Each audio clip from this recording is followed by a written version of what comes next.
All right, here we go. Monday morning. Albert Breer, the MMQB. A lot of insight into the negotiation with Brock Purdy. And I think the question is going to get asked after people read this Breer article. Wait a second. Did the Niners get anything they wanted out of this contract? And of course, the answer is yes. Was there even a negotiation? And of course, the answer is yes. Are the Niners happy with this deal? And I think the answer is going to be yes. I mean, what the Niners got out of the negotiation first and foremost was a player that they liked enough to pay this much money to. But I also think anytime you read, I would say that keep this in mind. Several years ago, back when this was Haberman and Middlecoff, we interviewed Parag Marathe. And I know Parag has gotten this rep as like the Niners got to win every deal. The Niners got to win every deal. And maybe that's true. I'm not here to argue with that rep, but he said something at the time that I've always remembered and have brought up multiple times, which is you don't want the people you're negotiating with to feel like they lost to you, because now you're going to deal with another agent and another agent and another agent. And so I think when you read this article, and I've pulled out some key points, you want the player that you're going to pay $55 million to a year or whatever you want them to feel good about what they got. So I pulled out some key points of what Albert Breer wrote today. He wrote that Goff's contract was a key comparison. Quote, one that didn't break records, but did well by the player. What do you get if you're the player? You get $265 million. You get a bunch of money. You get $165 million in new money in the first 3 years, which edged out the Goff deal. You get $170 million in the first 4 years. What do you get? You get $170 million. $215 million in new money over the first 4, not backloaded. So, I guessed that there'd be, some of these fake years at the back end to make it look impressive. And that's not what happened here. So there's a lot of real money. 62% of the money in the first 3 years. That was of a lot of the stuff that Breer wrote. I thought that last bullet was maybe the most interesting, or at least one of the most interesting, because as he wrote, that quote unquote tops the cash flow in most of the richer quarterback deals done. Now, I said on Saturday when I did a video about this, that to me, the most relevant part of this contract, to you, to me, to the Niners, not to Brock, but maybe a little to Brock, was that this was not a record-breaking or even a league-topping percentage of the salary cap, that the percentage of the salary cap was in line with other non-tier one quarterbacks. There's no tier one, just everybody basically except for Baker Mayfield, who re-signed with their own team, is tier one. But the point is, it was not a prohibitive percentage of the salary cap, that it's what it cost, right? The fundamental of this Brock Purdy deal is this is what it cost. Now, if there's more real money up front, good for Brock. Jed York's got to write that check. But in terms of the salary cap, what I care about, what you care about, what the people in the stands care about, what John Lynch cares about, it's Jed York's actual money that gets paid out. But what John Lynch cares about is the percentage of the salary cap, right? Parag doesn't pay anything out of his bank.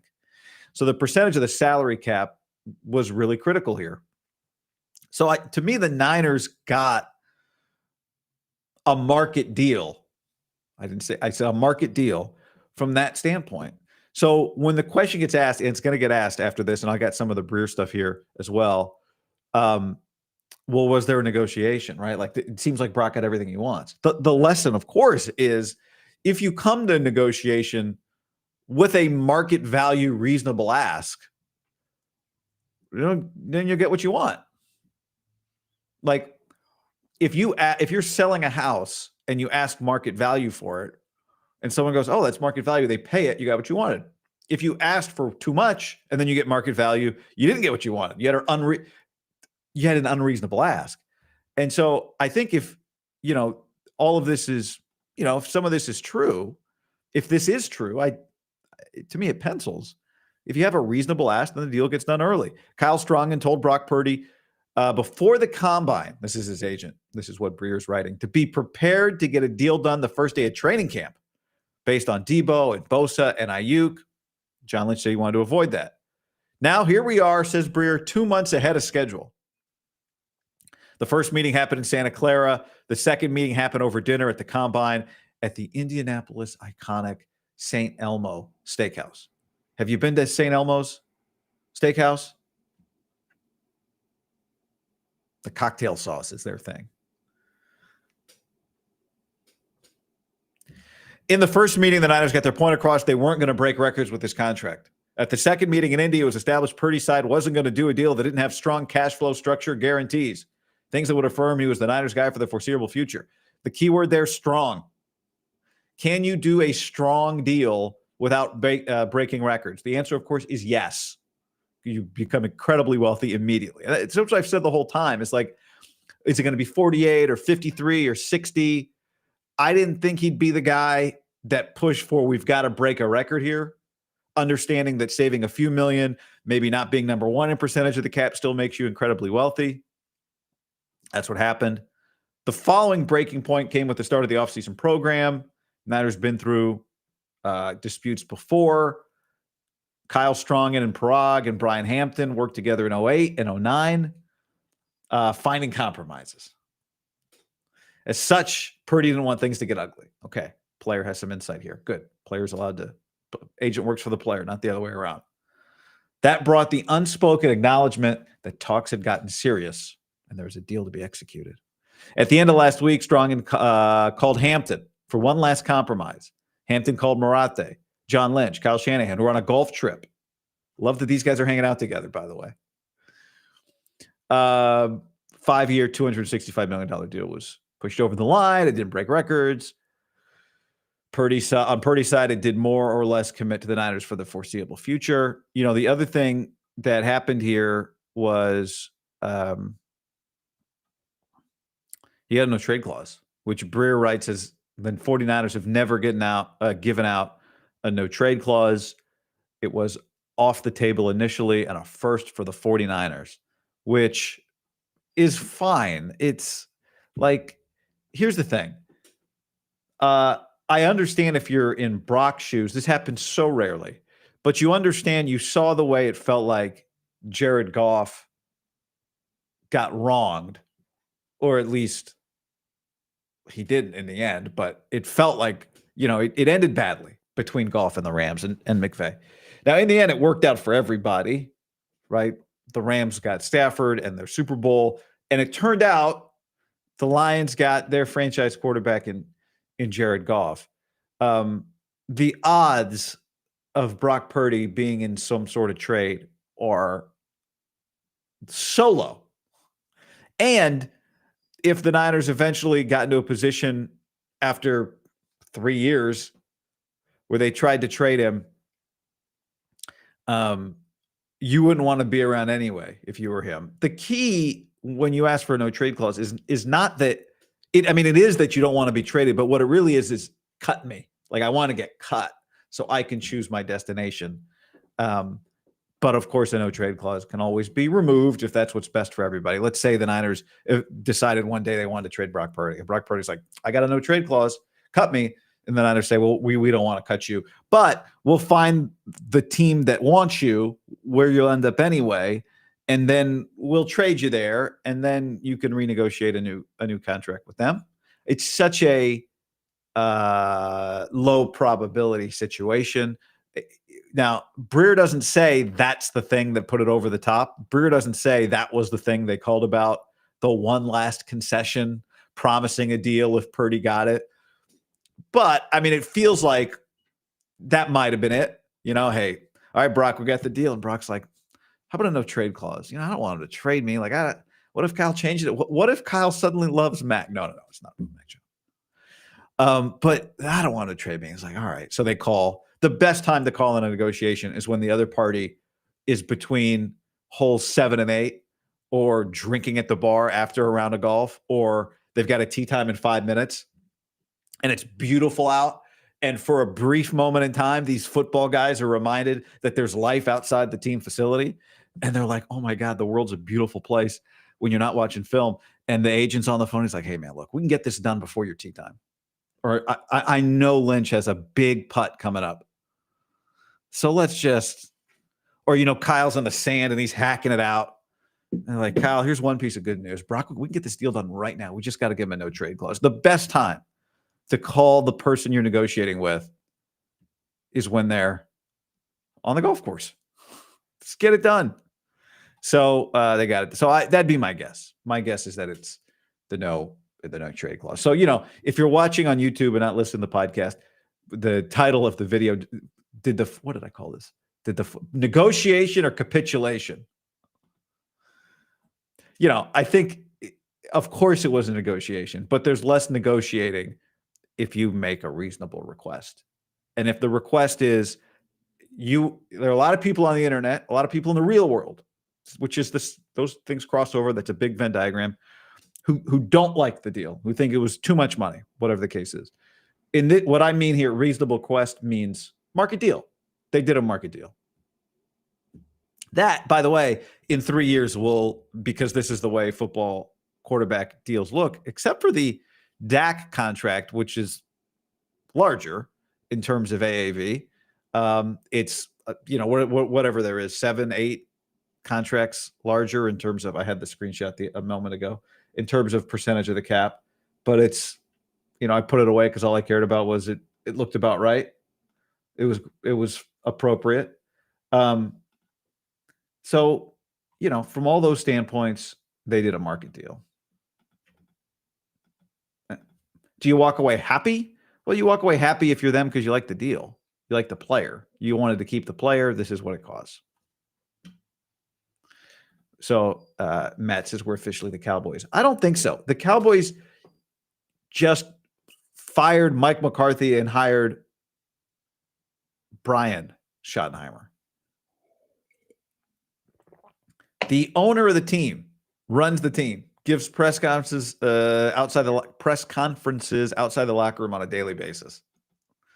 Matthew says mostly capitulation, but it could have been worse. Good for Brock. Karen says sounds like a good compromise. Brock has generational wealth for him in his contract, a win-win contract. So like the other day on Saturday, I did doom scrolling. I thought of it while I was brushing my teeth early Saturday morning, not that early. And I thought, well, let's just, instead of me coming out and doing the same thing that I've done for the last month, I go, I think this would be a good number. Is it going to be 50 or 53? I'd feel better about 48 than 53. Blah, blah, blah. Let's just kind of react to some stuff. And under that video, somebody said, Guy, what would it take for you to believe in Brock Purdy, if anything? I know you kind of believe in him with a truckload of caveats and hedges and making it clear he'll never be in the same league with other quarterbacks. Is there anything you could do to actually give him the same credit other quarterbacks get? At this point, I've never seen you give him an apples to apples credit. And I replied, time. Same as I'd say for any other quarterback with his resume. I believe he's got a shot. That's not a hedge or a truckload of caveats. Everybody thinks on every topic, the only way to have an opinion is to take a side. And then you're just in that camp on that side. He's a good quarterback. He's got a chance to be a franchise quarterback. He's right now at any given moment, like an 11, 10, 9, maybe we could argue 8th best quarter, 7, in that range. He's not top 4, which is Josh Allen in any particular order, Patrick Mahomes, Lamar Jackson, and Joe Burrow. People are going to go like, oh, well, you see the metrics on Mahomes in the last 3 years? He's really regressing. Or Burrow, he hasn't. Look, if you held a quarterback draft, those guys would go in the top 4. That's it. Those would be the top 4. There's not a debate about it. There's no debate. But I don't know. I mean, Mahomes, he had no debate. Then there's debates. After that, then there's debates. And quarterbacks do this. CJ Stroud a year ago, he was headed for the top 4. Where's he going to be after year 2? Wasn't as great. Jane Daniels right now. Nothing can go wrong. We'll see. Let's watch the league adjust to him and see how he adjusts back. The league is filled with guys, or has been, that after a year or 2 looked like whatever. So, and then turned into something else, or didn't look good enough and then turned great, or like this stuff takes time to really establish who you really are. The longevity, the consistency, the development, the evolution. That's the deal. So there's no side. There is some things he does really well, other things he needs to prove. There are some limitations he'll have to overcome. He can overcome them if he does this other stuff. So he's good. He's not a tier 1 quarterback. Can he be? Sure. Well, I don't know. I think so, but I don't know. We'll see. Only time will tell on that. And does he have to? That's the other thing. Maybe the more interesting question is, does he have to be? Does he have to be a tier 1? Like, when I say tier 1, I mean like Mike Sando's QB tiers, the 4 guys I mentioned. Sometimes it may not even be all 4 of those. Does he have to be that guy for them to have a chance to win a championship? And my answer to that is no. Like, he can be, if he turns out to be on any given time, 7 to 10, 6 to 10. At his best, he's like 6. And at his floor is like 11. Then then they're going to compete for championships for the next 7, 8 years, 5 years. Like, you don't have to be like the guys I just mentioned, Burrow, Mahomes, Allen, Lamar, only one of them's won a Super Bowl. So you don't have to have that exact guy, but you also can't have, you can't have Baker either. I know there's some debate like Baker, but Baker's done with his career. I've said it many times. It's fantastic. I'd rather have Brock. The downside to Baker, I think it's just the floor is lower. So if that's for some people a truckload of caveats and hedges, so be it.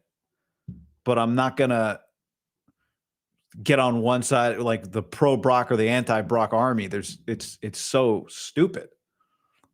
I am pro Brock. I think that's the way I feel, in the sense that I think at his best, he can help you win a championship. Because I saw it. They almost did it.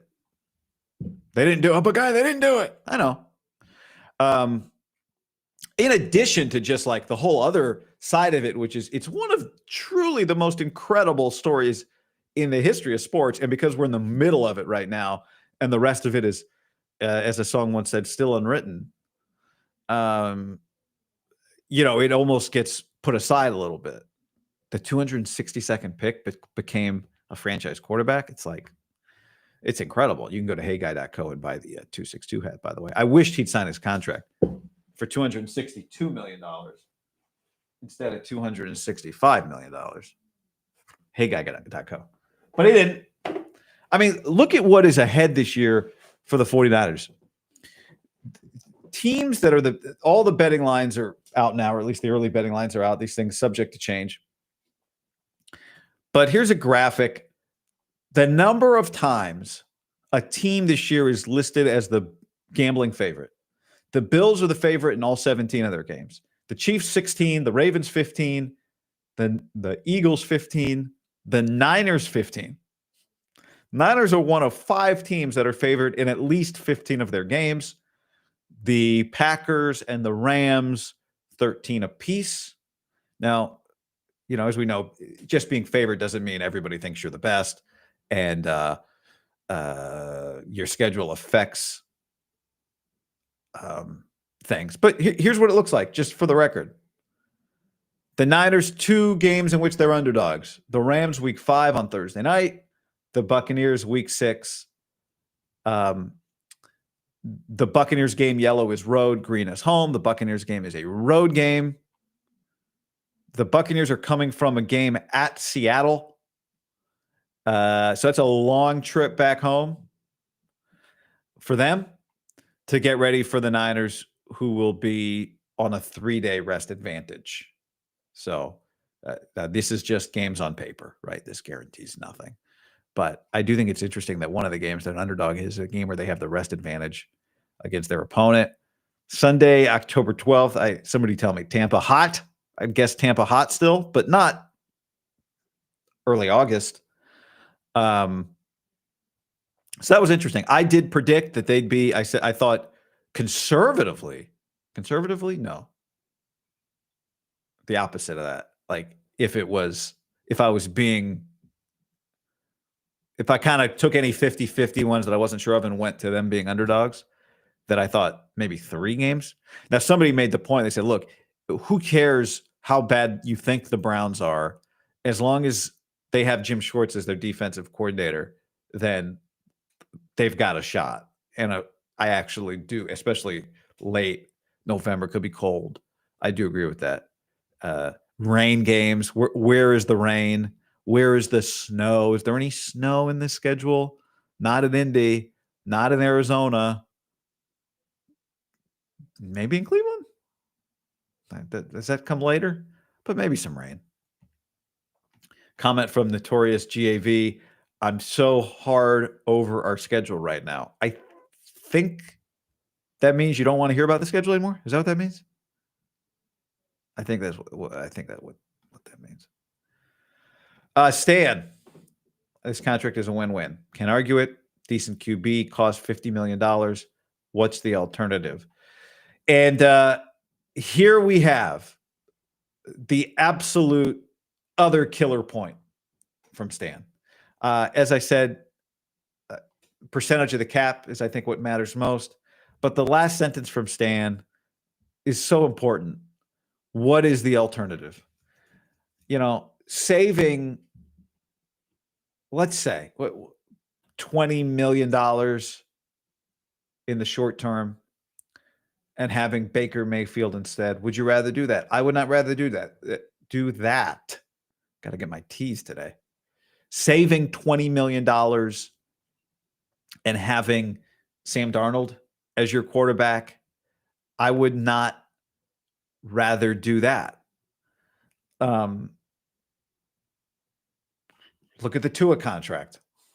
We look at the Tua contract, and I saw somebody the other day, like some Cardinals content people were like, oh, the NFC West is celebrating because of the Brock Purdy deal.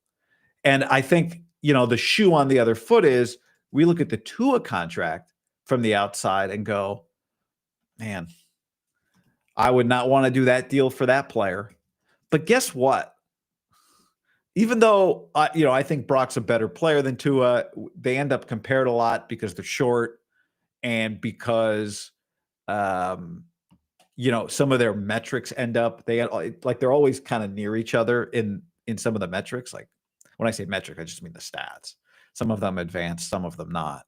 Average depth of target, and touchdown percentage, and interception percentage, and all that. But here's the thing. I haven't crunched the numbers. I didn't think of this. I forgot about it until Stan said it here, but I was texting with Ethan Strauss the other day, and he said, look at the Dolphins when Tua doesn't play. They suck. And it's true. For all of us on the outside going like, nah, I wouldn't want to be paying Tua $56 million next year, or $39 million, whatever, 14%.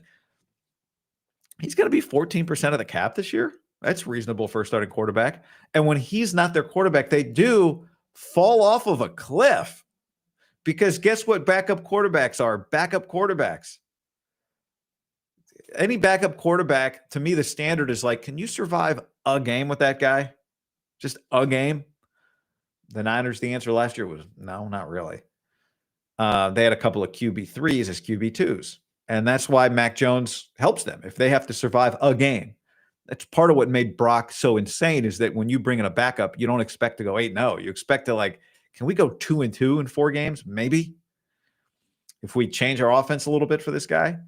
So when Tua's out, as much as you and I mock when he's out, the Dolphins go. So what's their alternative? What would they rather do? What would be the alternative? Oh, you know what? Because people say this, I'd rather get rid of Brock and then draft a guy. Okay. How's that going for everybody that, quote unquote, drafts a guy? I mean, the Vikings drafted a guy last year, still waiting on him. Draft a guy is not even a 50-50 proposition. First of all, you got to get bad enough to draft a guy. Even then, you are at the mercy of the draft, right? Like the Niners almost got bad enough before Trey Lance, so they traded up to 3, and they drafted like if I said to you, next year you get to draft 3rd, you need a quarterback in any particular draft. You are drafting 3rd, you need a quarterback. You would say, "Oh, that's amazing." Unless it's a draft where you're picking the 3rd quarterback in that draft, and it turns out having the 2nd pick wouldn't have been much better. Having the 1st pick would have been better. But so that whole thing is I mean, you're searching for a needle in a haystack. Okay, no. Fine. We won't look for, we'll sign a guy. Well, who are you going to sign? You sign Mac Jones? Oh, there's going to be value there. Okay, maybe. You sign Sam Darnold? There's going to be value there. Maybe. I do think when we talk about Brock specifically, that part of the fundamental thing that makes him really interesting and intriguing is there's a little, because he's a fast processor, there are just little things that I think can separate him from Darnold or Mac Jones. And I'm not saying those guys aren't fast processors, but I just think watching Darnold and Brock practice a couple years ago, watching Darnold play, I think there are people you could justify like, oh, we'll save $20 million and go with Darnold. And I think there's like a 2% there that you're not going to get. It'll be interesting if Mac Jones ever plays that. Like if something, I hope it doesn't, but if something were to happen to Brock and Mac Jones ever plays this year, like there's just a little something that I think, athleticism, but something else that I can't quite articulate that I think he has. And I think it's part of what Will already does separate Purdy.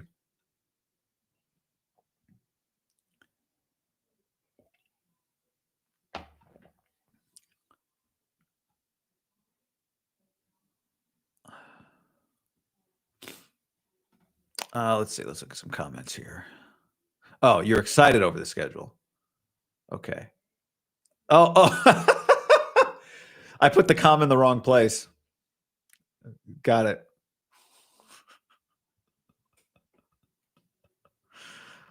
I mean, there's no comma. I just put the emphasis in the wrong place. If I'd known what that said originally, to be honest, I probably wouldn't have read it. Matthew says play great in the rain, and then he's top 15. Nah, man, go look at the top 20 quarterbacks. He's already top 50. I mean, no. We love throwing around like top 10, top 15. Go look at who that is, and then come back and tell me there's definitely 15 other guys you'd rather have than Brock Purdy. There aren't.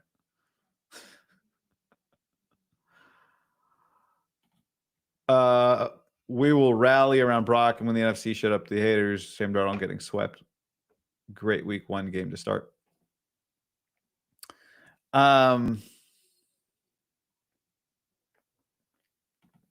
do think the Niners are winning 11 games. The question is that enough? I mean, that's my prediction. The question is that enough to win the division? I do like the Rams. Comment, having a top 10 quarterback is a million times better than playing roulette in the draft. I'd say, yeah, even having like a top 12 is where I'd put it arbitrarily, is better than playing roulette in the draft, provided your coach and your team are good enough, and provided you have enough talent, provided your coach is good enough. You got the right elements, you can win, but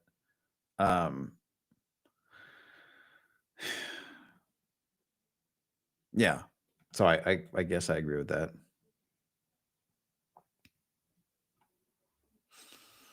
11-7. 11-7 is the floor. If the rookies light it up, they make a Super Bowl run. The rookies are a major question here. A major question. And replacing Mooney Ward, that's a major thing too. So there's still a lot to figure out. Like they still need another step forward. Kind of the same thing as I said about Jay Daniels, Renardo Green, Malik Mustafa, who's hurt. So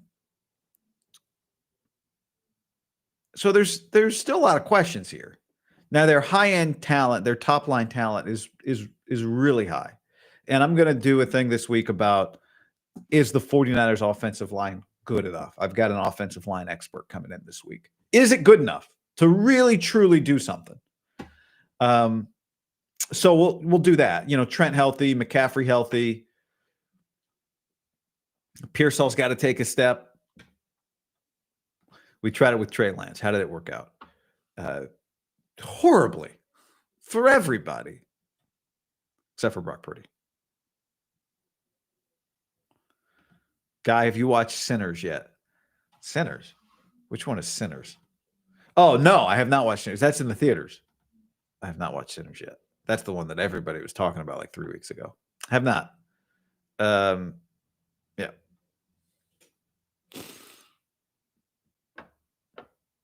Benali says, if the price to not fall apart in the playoffs is the $20 million between Darnold at 30 and Purdy at 50, then yeah, give Brock the extra 20. Not to mention he's got the respect. I mean, yeah. Okay. I think Darnold, I like Darnold, like as a guy. Like I think he would be able to get the respect of the team too. But what Purdy has proven to everybody to this point, I think even guys that play professional football have to look at it and shake their head and go, this is, especially the guys that were here for it.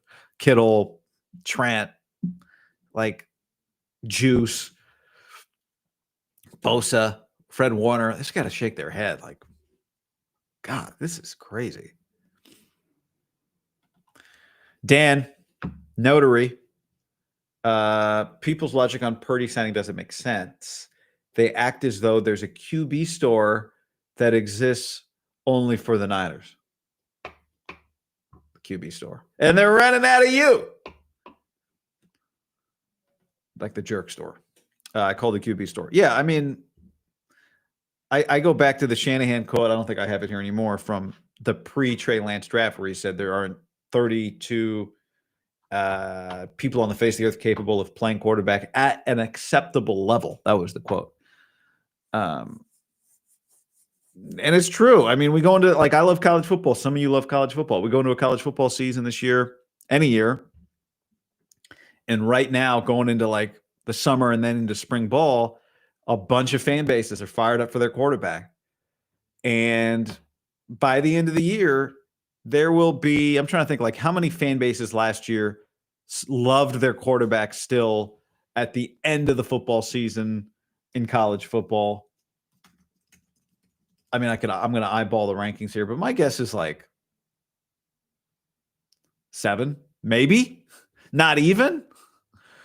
Like Georgia went 11-3, and by the, like, that's not good enough at Georgia, and their quarterback left. I'm like, this guy's not good enough.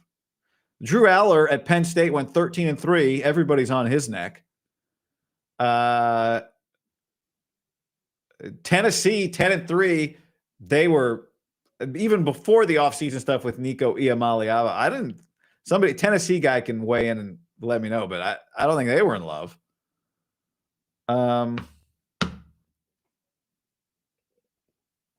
ASU was in love. ASU loves their guy. Arizona State loves their guy. Did Ole Miss love Jackson Dart? I guess that was a great year for Ole Miss. So anyway, there's no QB store, and the reality is that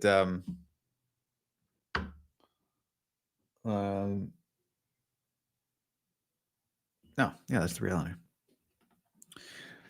Robbie says, anyone who's been paying attention has known for over a year that Brock was going to get paid. The market is the market. I'd like to pay less for my Honda Pilot, but it cost what it cost.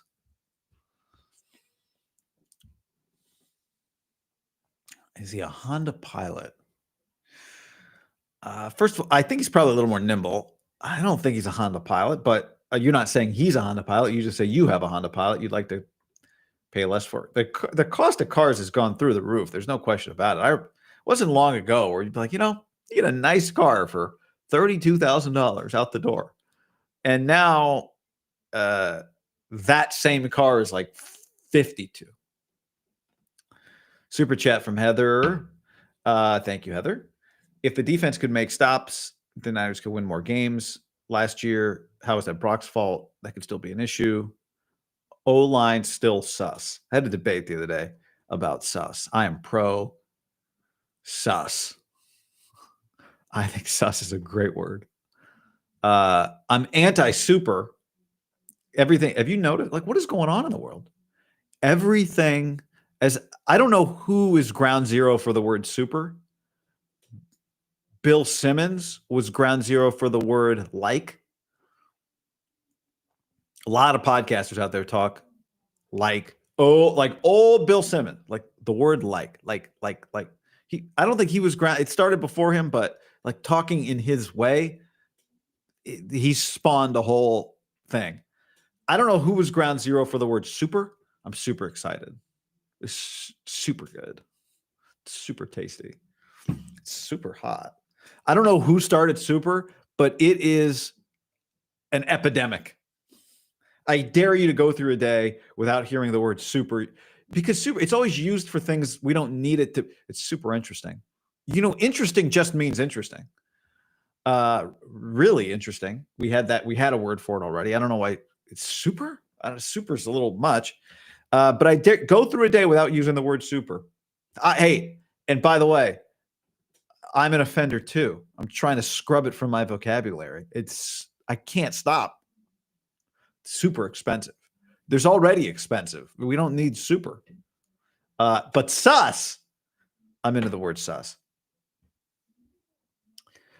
I would add to this, defense can make stops. If defense could stop the run and the Niners offense could score in the red zone.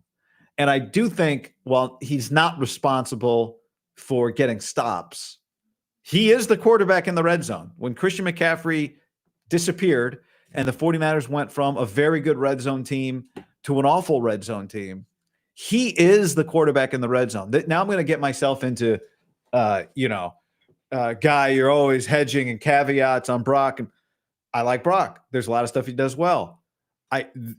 They can't go from great to terrible on any short yardage play that Christian McCaffrey isn't in on. Part of that in the red zone, when the area is compressed and the windows are tighter, I do believe that's where arm strength shows up.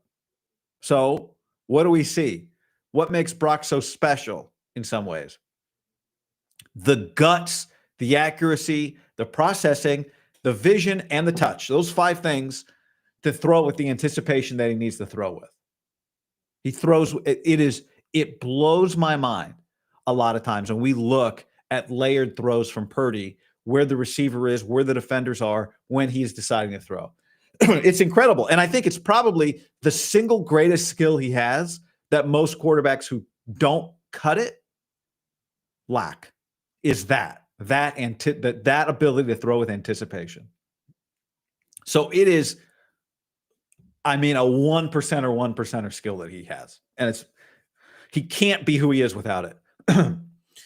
So, but in the red zone, it gets harder. And I think, I don't think his arms, I think that's where sometimes the arm shows up. So it's something it is part of what he has to overcome. Every quarterback, there are players with great arm strength that can't throw with that anticipation. And that bites them. For some reason, people are less offended by that. When you say, in this case, when people get all like bent out of shape, like, oh yeah, see, you think he stinks. Like, no, that is just one of the things. There is no perfect prospect. That is one of the things he's got to overcome. And so my point is, like, I didn't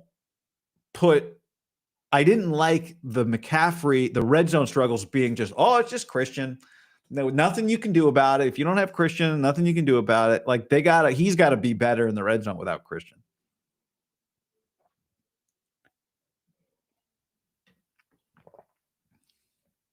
DK says, Brock's the only quarterback I know for sure no other team would have paid that. There's teams that would have paid 50 plus for Tua.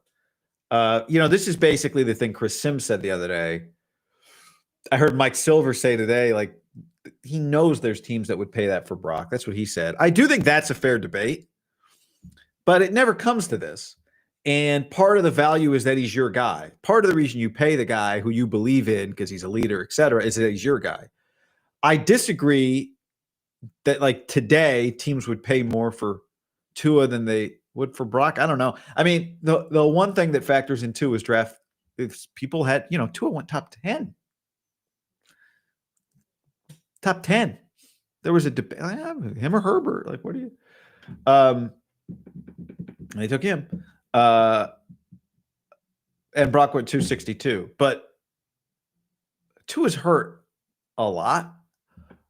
There's a fear with Tua about what his next injury could be. He's less mobile. He does throw a gorgeous deep ball, but he also has Tyreek. They hit a lot of those plays. The Niners don't hit them. I think Brock's arm is better. So I do think it's fair to debate. Like, if Brock, what would the contract be? But I don't think. I think this is incorrect, though, when it comes to comparing the Tua. Comment from JT. Brock reminds me of when I bought my driver. Once I figured out how to use it, I realized how priceless it was to me, and that's all that matters. Good. I'm glad that was a good purchase.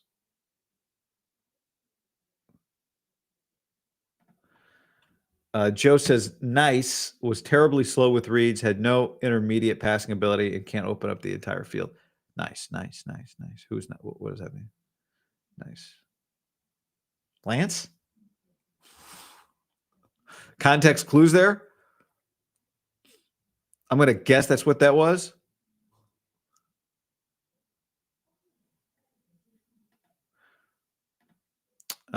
Brock talk reminds me how we talked about Jimmy. Convincing itself was a good deal. Brock is only going to get it worse, in our opinion. But wasn't the Jimmy deal a good deal? They wanted. He went to a Super Bowl, and then by the time they didn't want him anymore, they got out of the contract. I do think Brock's better because he's more mobile and responds to text messages.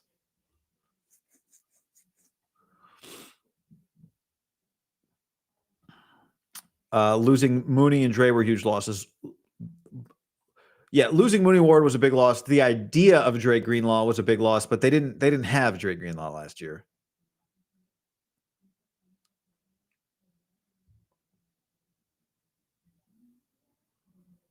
Oh, Joe says Nico, not Lance. Nico autocorrect. Iamaliava, now UCLA's quarterback. So, yeah. So, Joe, I said I need a Tennessee person to weigh in. Where were Tennessee fans by the end of the year on Nico? That was my sense, was that they weren't thrilled. No,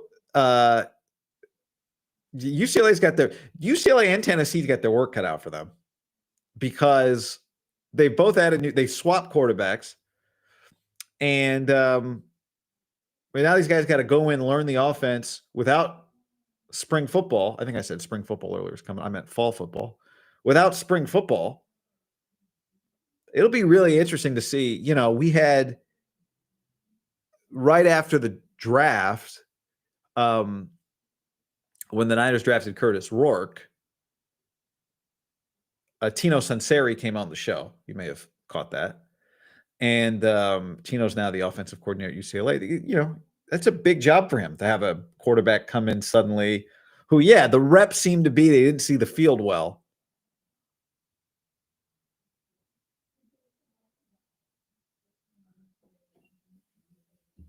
So, my point remains.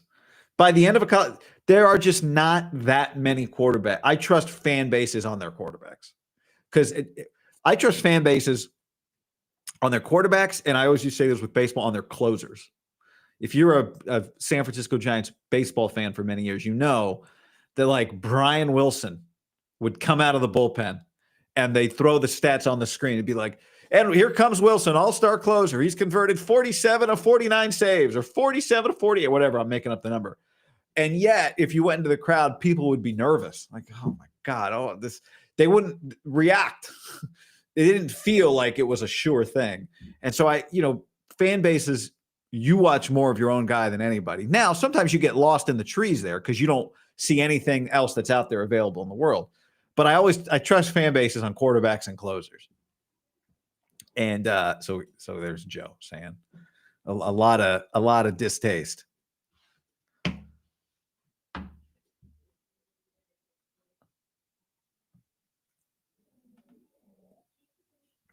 In addition to eliminating the word super, we have to eliminate this scraggly Brian Wills. How are these still around? How are these beards still going?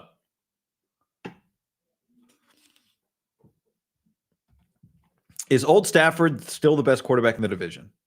160 yards versus 141 yards and a pick.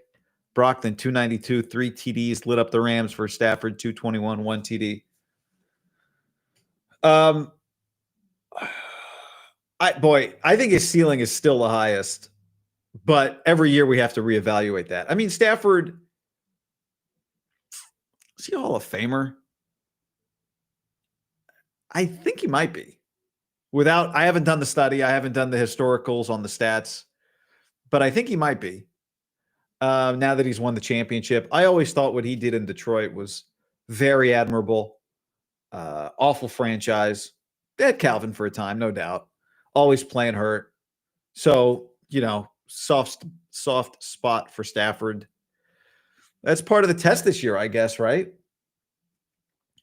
On one hand, I guess it's a defense of Brock to say, which I've said many times, when people said last year he regressed, I said, I don't think he did. He's the same guy he was the year before. But you do want to, okay, fine, guy, he didn't regress, but is he going to take another step this year? Can he look like clearly the best quarterback in the division this year? The Cardinals, it feels like, will they ever quite figure it out on offense? Marvin Harrison and Kyler and all that, I don't know. And he should be better than Seattle. They should be better than Seattle in the passing game. So even without Ayuk, now what's Devontae going to be? Blah, blah, blah. But yeah, I still think if you gave the league, the Sando QB tiers are going to come out. Stafford's going to be ahead of them, I think.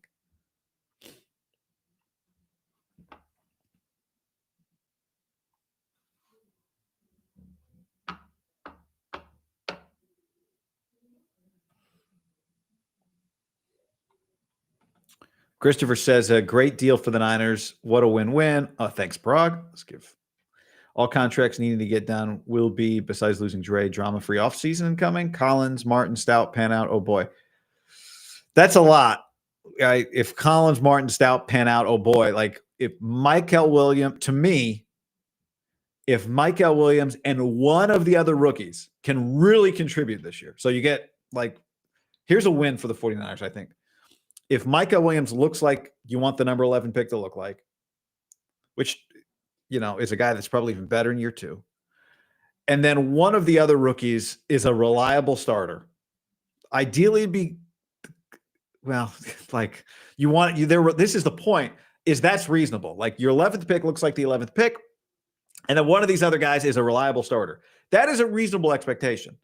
So just understand, when you say, you want Michael Williams to be a star, and you want Alfred Collins and Nick Martin and Stout. You want all of them to be ready to roll. That is that is beyond what's generally reasonable from a rookie class. So if, when we talk about where's this team supposed to be, if you're requiring 4 rookies to be high-level starters immediately, then that's asking a lot, because they do need, we'll see what Nick Martin does, but it does feel like it's going to be Martin and Collins and Williams. All 3 of those guys need to play right away.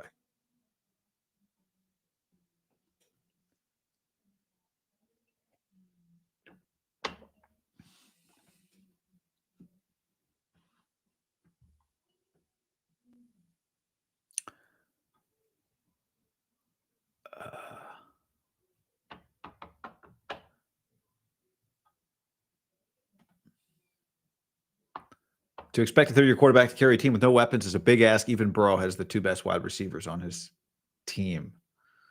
I mean, love Stafford. Wasted his career in Detroit. I feel bad for all players in Detroit. Barry, Herman Moore, Megatron, Stafford. Who else do we feel bad for? Do we still feel bad for Detroit?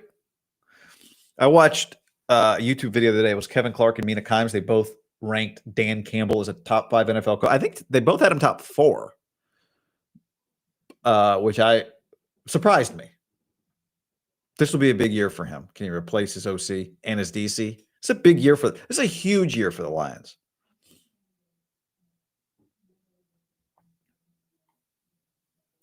Guy, this deal means no more excuses for Brock, though. We shouldn't be hearing all this O-line and weapons excuses. Whatever. I don't care about. I mean, Greg Pop always said something great that stuck with me. You pay a player, that person doesn't change. So the same discussions will continue. I promise you. Comment from Michael, who said, we have to assume with the defense-heavy draft, the Niners feel confident and solid to develop these players quickly, as he has in the past.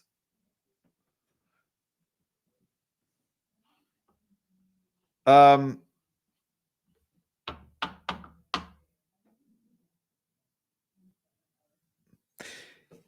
think it's easy to look at the draft in retrospect and put a word I hate, narrative on it. That might have just been like, yeah, I mean, at every given moment, the best player on our board was a defensive guy, so that's what we did.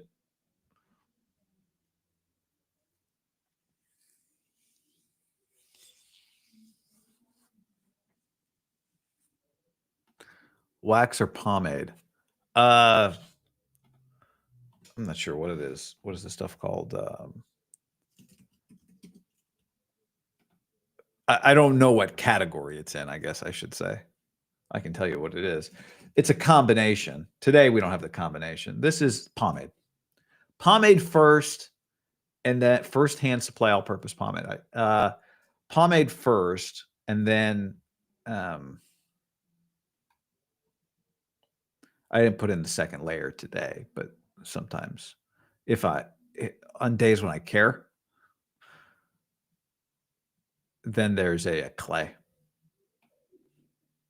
So first it's pomade.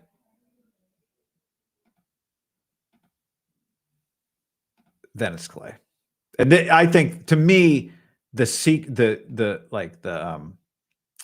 real secret weapon here is the clay. Rough Rider, Kevin Murphy. The other one is the what is that stuff called?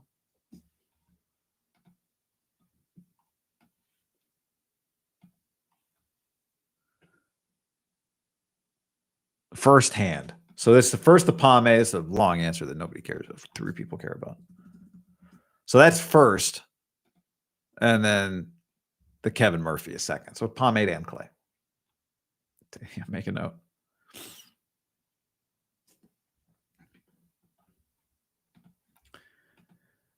Frisco Shills, the idea that a QB wins games alone is insanity. Every QB needs an O-line and weapons that execute their respective responsibilities.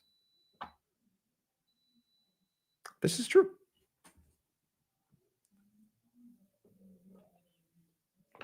All right. On that note, I think that's it for today, or at least for now. As I said, coming up this week, a investigation with an expert. Is this offensive line good enough? I don't know.